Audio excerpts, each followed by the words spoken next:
پیارے پیارے آقا مکی مدنی مصطفیٰ صلی اللہ علیہ وسلم سارے نبیوں کے سردار ہیں، امام الانبیاء ہیں۔ تو اس کا اظہار شب معراج یوں بھی ہوا کہ پیارے آقا صلی اللہ علیہ وسلم کی معراج ہوئی، اور وہ اس طرح کے سارے انبیاء کرام علیہ السلام صف بستہ تھے مسجد اقصی میں، امام کا انتظار تھا۔ پھر جب امام تشریف لے آئے، یعنی امام الانبیاء محمد مصطفیٰ صلی اللہ علیہ وسلم، جبریل امین نے تکبیر کہی اور میرے آقا صلی اللہ علیہ وسلم نے امامت فرمائی سارے نبیوں کی، یعنی جو سب نبیوں کے بعد تشریف لائے۔ تو اس کے معنی یہ نہیں ہے کہ سب سے یہ مرتبے میں بھی پیچھے ہیں، نہیں، مرتبے میں سب سے آگے۔ تو یہ معراج کی شب میں اظہار ہوا۔ میرے آقا اعلیٰ حضرت رحمت اللہ علیہ اس کو بڑے پیارے اور چھوٹے انداز میں منظوم طور پر بیان کیا ہے۔ نماز اقصی میں تھا یہی سر، ایام معنائے اول آخر، پیچھے سب دست بستہ حاضر، جو سلطنت آگے کر گئے تھے، پیچھے سب دست بستہ حاضر، جو سلطنت آگے کر گئے تھے۔ یہ سارے نبی پیچھے ہاتھ باندھے، دست بستہ میں نے ہاتھ باندھے ہوئے یہ کھڑے تھے کہ یوں تو پیارے آقا صلی اللہ علیہ وسلم ہیں ہی اول، لیکن آئے سب سے آخر میں، یعنی اظہار نبوت آخر میں ہوا۔ اول آخر کے معنی ظاہر ہوئے، آئے سب سے پیچھے اور آخر امامت کی صف پر سب سے آگے کھڑے ہو گئے انبیاء کرام علیہ السلام پر، اور امامت کا مسلح آپ کو عنایت ہوا اللہ رب العزت کی طرف سے۔ ایک یہ، دوسرے یہ کہ پیارے آقا صلی اللہ علیہ وسلم کو کفار نے بڑا ستایا، بہت ستایا، اور خاص کر اس رات کو بھی آپ کو بہت ستایا تھا۔ میرے آقا صلی اللہ علیہ وسلم رنجیدہ چچا زاد بہن ام ہانی رضی اللہ تعالی عنہا کے گھر کی قسمت جگانے کے لیے تشریف لے آئے اور وہاں آرام فرما ہوئے، اور اللہ پاک نے اپنے محبوب کریم آخری نبی صلی اللہ علیہ وسلم کی دلجوئی فرمائی، اور جبریل امین جو تمام فرشتوں کے آقا ہیں، ان کو حکم اور عبارات لے کر فرشتوں کی جلوس لے کر، فرشتوں کا بہت ساری تعداد لے کر فرشتوں کے حاضر ہوئے، اور اپنی کافوری آنکھیں محبوب کریم صلی اللہ علیہ وسلم کے مبارک تلووں سے مل کر اور بوسے دے کر پیارے آقا صلی اللہ علیہ وسلم کو جگایا، جیسے ہم لوگ جگاتے ہیں ہٹ، یہ نہیں، کسی کے مجال نہیں۔ فرشتوں کا آقا بھی قدموں کے تلوے سے آنکھیں مل کر اٹھا رہا ہے، پھر پیارے آقا صلی اللہ علیہ وسلم نے آنکھیں کھول دی۔ یہ ذہن میں رکھیے گا کہ نبی کا دل نہیں سوتا، نبی جب بھی سوتے ہیں تو ان کی صرف آنکھیں سوتی ہیں، دل جاگ رہا ہوتا ہے۔ دل ایک لمحے کے کروڑویں حصے کے لیے بھی نبی کا غافل نہیں ہوتا۔ خیر، پیارے آقا صلی اللہ علیہ وسلم نے آنکھیں ظاہری جو بند تھی وہ کھل گئی، اور جبریل امین نے ہاتھ باندھ کر عرض کی کہ آقا تشریف لائیے۔ پھر آپ کو دولہا بنایا گیا اور براق جنت سے لایا گیا۔ جنت کا براق بھی بڑا خوش نصیب، بہت سارے براق تھے، ان میں آپ نے ایک براق منتخب کرنا تھا محبوب کی سواری کے لیے، اور ہر براق متمنی تھا کہ آج محبوب کریم صلی اللہ علیہ وسلم مجھے سواری کے لیے قبول فرمائیں۔ ایک براق جو تھا وہ کونے میں سر جھکائے رو رہا تھا، تو آپ نے اس سے کہا کہ آج تو خوشی کا موقع ہے، تم رو رہے ہو۔ جبریل امین نے اس سے فرمایا رو کیوں رہے ہو؟ تو اس نے کہا کہ ہوا یوں کہ مجھے پتا چلا کہ محبوب کریم صلی اللہ علیہ وسلم کی سواری کے لیے اتنے سارے براقوں میں ایک براق کا انتخاب ہونا ہے، تو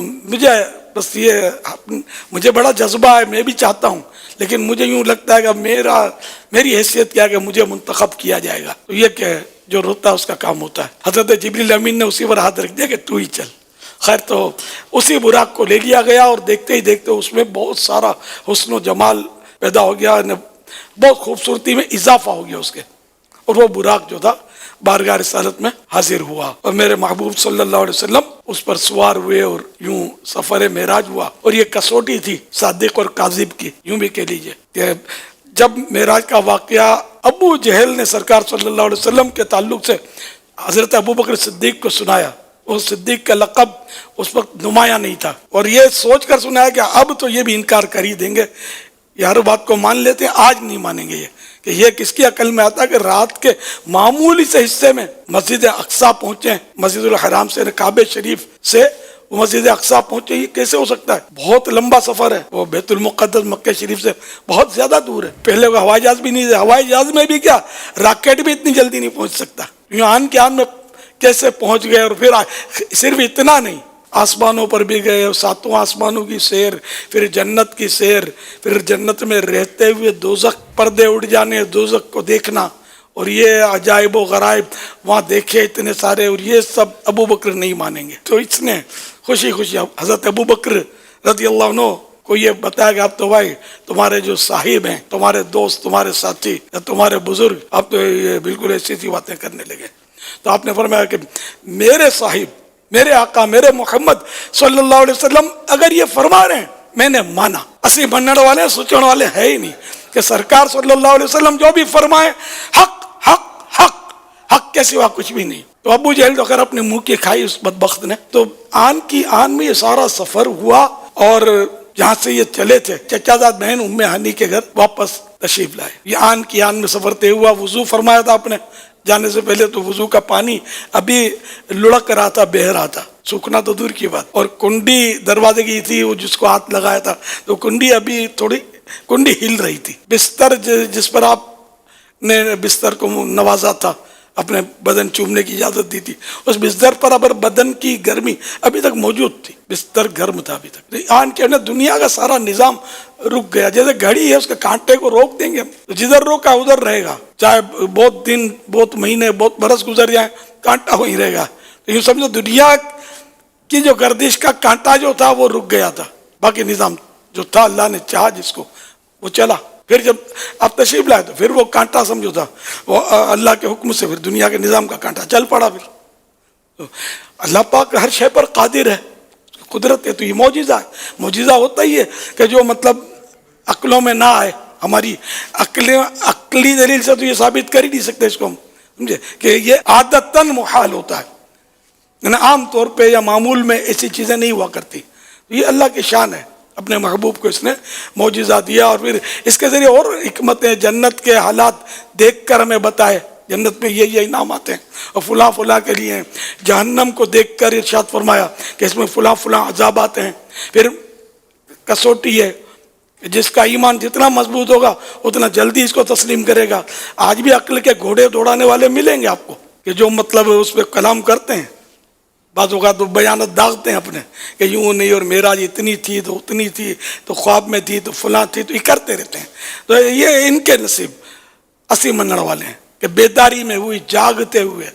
معراج خواب میں ہوتی تو پھر وہ کوئی کمال اتنا بڑا نہ مانا جاتا نا، بیداری میں جاگتی حالت میں معراج ہوئی۔ پھر یہ کہ سب سے بڑا اعزاز معراج کی رات میرے آقا آخری نبی صلی اللہ علیہ وسلم کو یہ عطا ہوا کہ جاگتی حالت میں اپنی آنکھوں سے اللہ پاک کا دیدار کیا،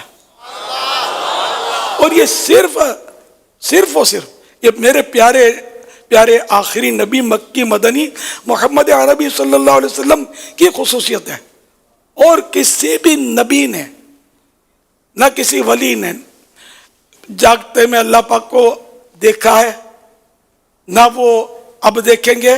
البتہ وہ جنت میں ہم پیارے آقا صلی اللہ علیہ وسلم کے صدقے میں ہم غلام بھی دیکھیں گے، لیکن اب تک دنیا میں دیدار جو تھا یہ صرف پیارے آقا صلی اللہ علیہ وسلم کی خصوصیت، یہ بھی عظیم الشان معجزہ ہے۔